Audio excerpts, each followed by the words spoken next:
اللهم فرح أهل غزة، اللهم فرح أهل غزة، اللهم انصر أهل غزة، اللهم انصر أهل غزة، اللهم داو جريحهم، اللهم اشف مريضهم، اللهم اشف مريضهم، اللهم ارحم ميتهم، اللهم ارحم ميتهم.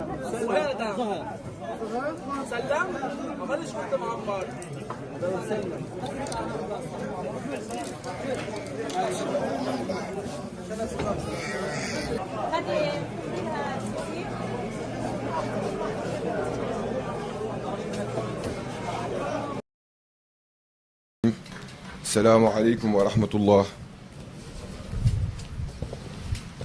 Peace be upon all those who have responded to our call and honored us with their presence. May Allah bless you for your availability. We are here today to support our brothers and sisters in Palestine who have been undergoing a massacre by Israeli Zionist terrorists since October 7th, 2023. Since that day, under the deceitful and cynical pretext of self-defense, the Zionist army has been bombing the Gaza Strip, targeting and killing defenseless population, mostly women and children. As of today, according to UNICEF figures, there have been over 31,980 deaths, including 13,600 children and at least 3,250 women, in addition to 74,188 wounded, including 12,300 children, more than 17,000 orphans and children separated from their parents, not to mention thousands missing. The fact that 70% of the victims of this massacre are women and children is sufficient evidence that what we are witnessing is more of a genocide than a war, especially when we add the blockade of humanitarian convoys in Rafah, the bombing of hospitals, universities, schools, and attacks on refugee camps, even when they display white flags or raise their arm in peace. In addition to this inhumane treatment, which has been the daily reality for Gazans for over 5 months, we must also consider, according to a BBC satellite study, the destruction of 61% of Gaza buildings. What is happening in Gaza is throughout Palestine is such barbarism that words fail to describe it. The irony is that these atrocities against our brothers did not begin on October 7, but date back to 1984. The only difference today is that they are being filmed and broadcasted by some media, and especially on social networks. For several reasons, this broadcasting is in many ways beneficial because the entire world is witnessing the worst tragedy of modern times, with 65,000 tons of bombs dropped on the most densely populated area in the world. This is simply unacceptable. In the face of this genocide against innocent populations, the majority of whom are Muslims, what should be our reaction be as Muslims?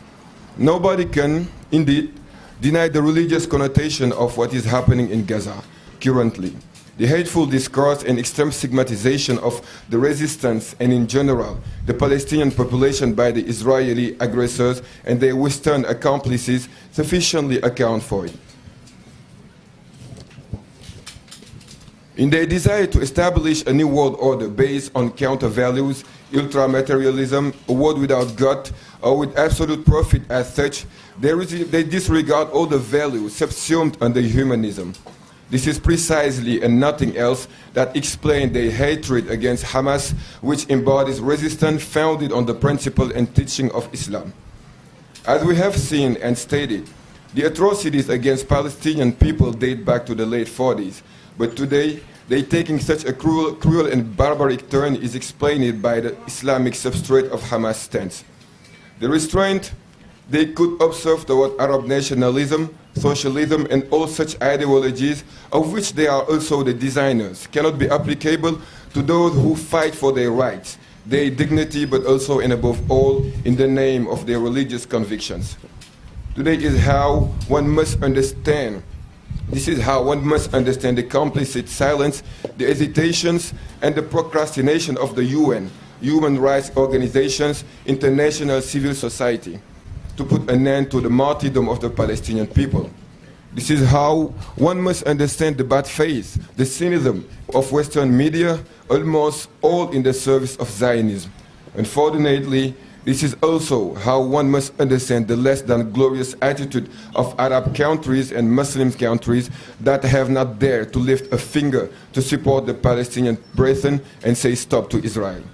But let everyone be assured, the truth will eventually triumph. It takes patience, resolution and commitment, and above all, faith in Allah subhanahu wa ta'ala. To conclude our remarks, we, Ashaboul Kahf, the people of the cave, invite all Muslims of the world, and in general, all those who are lovers of peace and justice, to mobilize each according to their means to put an end to the ordeal of Palestinian people, to the human suffering imposed on children, women, and the elderly. We solemnly affirm here our total solidarity with all oppressed Muslim peoples, and especially with our brothers in Palestine. We will begin with a fundraising for the children of Gaza, which we will hand over to the Palestinian embassy in Dakar. But we will not stop there. We will continue to mobilize for the restoration of Palestinians in all their rights, the recovery of the usurped lands, the return of millions of them in exile to these lands, the creation of a sovereign state on the borders of 1967. Assalamu alaikum wa rahmatullah.